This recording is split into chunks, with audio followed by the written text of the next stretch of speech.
What people in the mountains of North Carolina went through when Hurricane Helene dumped several feet of water on them overnight was bad enough. But now, after they've spent time, effort, money rebuilding, many of them aren't seeing a payoff. Yeah, and for some, that payoff is necessary if they want their businesses to survive. As the Buckley Report continues to follow one business in the mountains through all of this, you'll see how what seemed like a solid plan to recover hasn't played out as they'd hoped. For a business owner, the only thing worse than an uncertain future So where do you think we stand at this point? is knowing the future and not liking what you see. People are heading to the big pigeon forges and stuff like that. They would,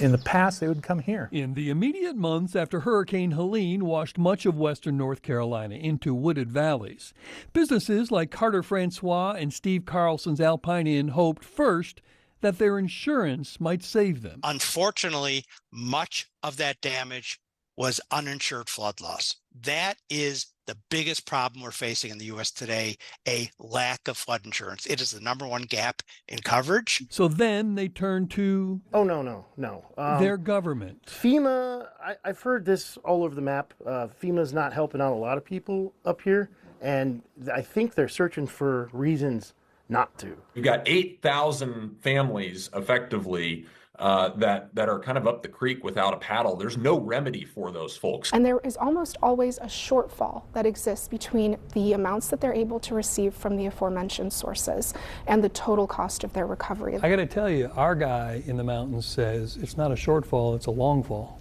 That's, he's not wrong. But being right doesn't put money in their pockets. So where do things stand? As far as the business, we are nip and tuck. We're really fighting to keep things going. So Steve, are there days you sit in this chair and just think, it can't be done?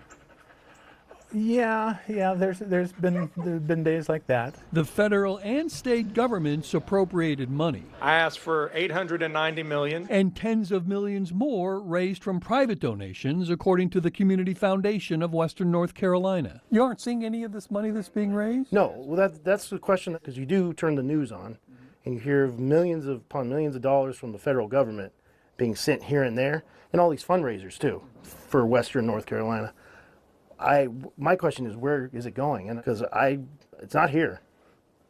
Certainly not here, because up here in this mountain, it's still people helping people. And helping themselves. Carter and Steve have fired up their backup plan, moving their food truck to the inn to act as an ersatz kitchen, and then using it to get them through the months when the leaves have fallen off the trees up here. So the end of October, we're going to be shutting down the inn and packing up the taco trailer and heading down to Florida. I ran across this recipe and I tweaked it a little bit, and I've come up with this here. Sell tacos near Disney World through the winter, then leave the happiest place on earth for what seems like the most forgotten place on earth, and do what they have to do to continue rebuilding their lives. It's just going to take some hard work, long hours, and try to get the people back. Where do you find the strength to fight through it? Oh, it's just you got to. What's the other option? There really isn't. That appears to be the only certainty left in their lives. Bob Buckley, Fox 8 News.